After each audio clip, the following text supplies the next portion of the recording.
பொதுவாகவே நம்ம நிறைய இப்போ மொபைல்ஸ் பார்க்குறோம், நிறைய லேப்டாப் பார்க்குறோம் வேலை சம்மந்தமாக. இது மாதிரி அடிக்கடி நம்ம கண்ணுக்கு வேலை ஓயாமல் கொடுத்துட்டே இருக்கனால கண் ரொம்ப எரிச்சல் அதிகமாக இருக்கும்.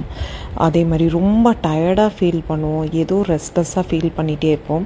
அதுக்கப்புறம் ஐ பஃபினஸ் வேறு சிலருக்கு கண்ணுக்கடியில் ரொம்ப அதிகமாக இருக்கும்.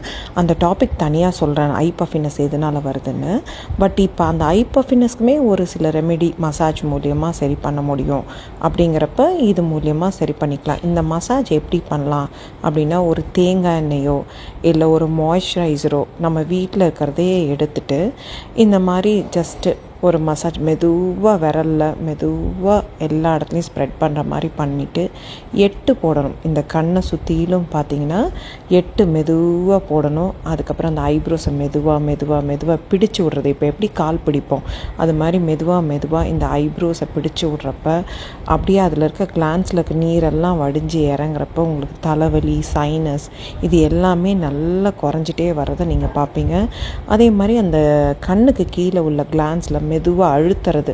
எப்படி நம்ம கால் பாதம் அழுத்தணும், கால் அமுக்கி விடுங்க, கை அமுக்கி விடுங்கன்னு சொல்லணும்ல, அது மாதிரி இந்த கண்ணுக்கும் கொஞ்சம் கொஞ்சமாக அமுக்கி விடுறது. அந்த கண்ணு கீழே கருவளையம் இருந்தாலும் நல்லாவே போயிடும். கொஞ்சம் கொஞ்சமாக அமுக்கி விட்றப்ப ரொம்ப ரிலாக்ஸ்டாக இருக்கும். கண்ணை சுற்றி மெதுவாக கிளாக் வைஸ்லேயும் ஆன்டி கிளாக் வைஸ்லேயும் நம்ம அதை கண்ணை சுற்றி சுற்றுறப்ப கண் ரொம்ப ரிலாக்ஸ்டாகி ரொம்ப நல்லா ஃபீலாக இருக்கும். ஒரு மாதிரி அந்த டயர்ட்னஸ் எல்லாம் போய் கண்ணிலேருந்து ஒரு சில சமயம் தண்ணியே கூட்டும் அந்த மசாஜ் பண்ணுறப்ப. ஸோ நீங்கள் வீட்லேயே இதே மாதிரி ட்ரை பண்ணி பார்த்துட்டு எப்படி இருக்குன்னு எனக்கு உங்கள் ஃபீட்பேக் சொல்லுங்கள். தேங்க்யூ.